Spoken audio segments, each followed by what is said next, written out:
பிரியமானவர்களே, இயேசுவின் நாமத்தில் உங்களை வாழ்த்துகிறேன். பின்னால் ஒரு அழகான கட்டிடத்தை பார்க்குறீங்கள. முதலாவது நாம் பார்த்து தேவனுடைய வீடு. அதுதான் முதல் நமக்கு ஆண்டவர் கட்டி கொடுத்த கட்டடம். 3000 பேர் உட்கார்ந்து ஜெபிக்க முடியாத ஒரு இடம். அதை சகோதரர் டிஜே தினகரன் அவங்கெல்லாம் திறந்து வைத்தாங்க. அதை நீங்க அறிந்திருக்கிறீங்க. அதே மாதிரி 1998 ஜனவரி 13 இந்த கட்டடத்தையும் பிரதர் டிஜே தினகரன் தான் ஜெபித்து இதை பிரதிஷ்டை பண்ணி கொடுத்தாங்க. இது என்னதுன்னு பாக்குறீங்களா? இது சோல் வினிங் ட்ரைனிங் ஒரு சென்டர். ஆத்ம ஆதாய பயிற்சி முகாம்கள் அந்த நாட்களில் தொடர்ந்து நடத்தி ஆத்மாக்களை ஆதாயம் பண்ணுவது எப்படின்னு கற்றுக் கொடுக்கிறதுக்காக இந்த சென்டர் உருவாக்கப்பட்டது. இதுல மேல தங்குவதற்கு ஊழியர்கள் தங்குவதற்கான இடமும் இருக்கிறது. இப்பவுமே இதுல எழுப்புதல் ஊழியர்கள் உருவாக்கப்படுறாங்க. வாலிபர்களுக்கான போதனை ஜெபம் எல்லாம் இந்த இடத்துல இப்பவுமே நடைபெறும். ஸ்டுடியோ, ரெக்கார்டிங் ஸ்டுடியோ ஒரு பகுதியும் பின்பகுதியில் இருக்கிறது.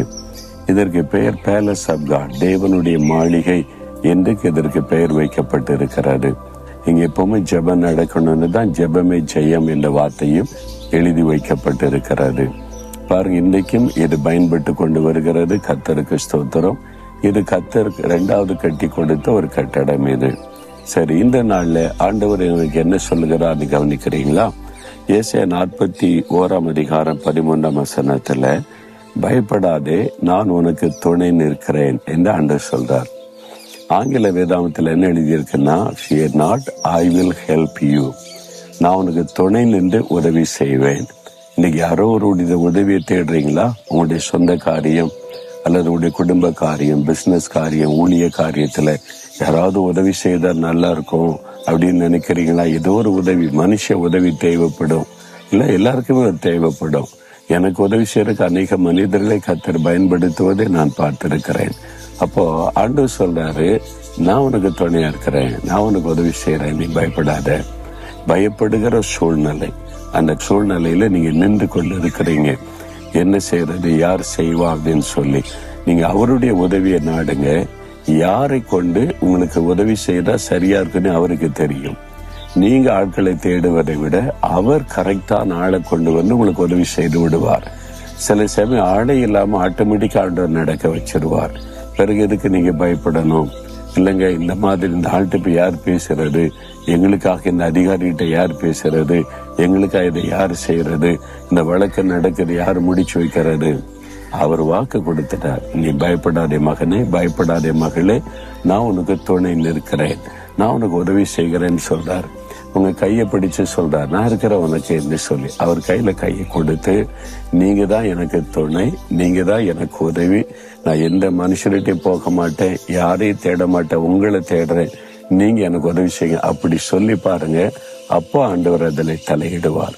நீங்க ஒரு ஆளை நம்பிக்கொண்டே இருக்க வரைக்கும் இவர் உதவி செய்வார், அவர் உதவி செய்வார், அவங்க செய்வாங்கன்னு அவங்க மேலே நம்பிக்கை வச்சு போய்கொண்டு இருக்க வரைக்கும் ஆண்டவர் தூரமா நின்று பார்த்து கொண்டே தான் இருப்பார். நீங்க முழுமையா ஒரு விசுவாசத்தை தேடு வரைக்கும் ஓரமா தான் இருப்பார். ஒன்றால எனக்கு உதவி செய்ய முடியல, எல்லாமே ஃபெயிலியர் ஆயிட்டு கடைசியில் ஆண்டவரை தேடுறோம். அப்படிதானே? அப்படிதான் சிலர் ஜெபிக்க வரும்போது சொல்றாங்க, அங்க போன இங்க போன இதை செய்யற வியாதி 10 வருஷம் ஆச்சு, இப்போ வந்திருக்கிறீங்கன்னா எல்லாம் பார்த்துட்டோம், எல்லாம் தோல்வி, கடைசியில வந்திருக்கிறோம்பாங்க. கடைசி இடம் ஆண்டவர் கொடுக்காதங்க, முதல் இடம் கொடுங்க.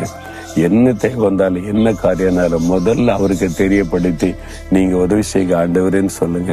அழகாய் நடத்துவார். யாரை கொண்டு உங்களுக்கு என்ன செய்தா காரிய வாய்க்குன்னு அவருக்கு தெரிய செய்து விடுவார்.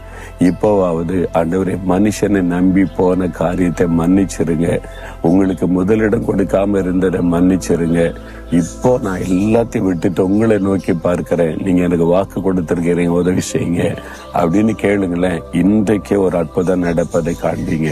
சொல்றீங்களா? ஆண்டவரை பார்த்து சொல்லுங்க, ஆண்டவரே, அவங்க செய்வாங்க இவங்க செய்வாங்க, நீ மனிதனுடைய உதவியை நாடி நான் ஏமாற்றம் அடைந்து தோல்வி அடைந்து நிற்கிறேன், என்னை மன்னிச்சிருங்க.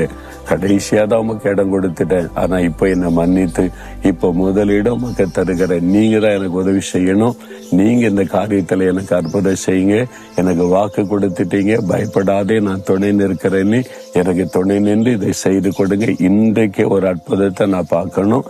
இயேசுவின் நாமத்தில் ஆமேன், ஆமேன்.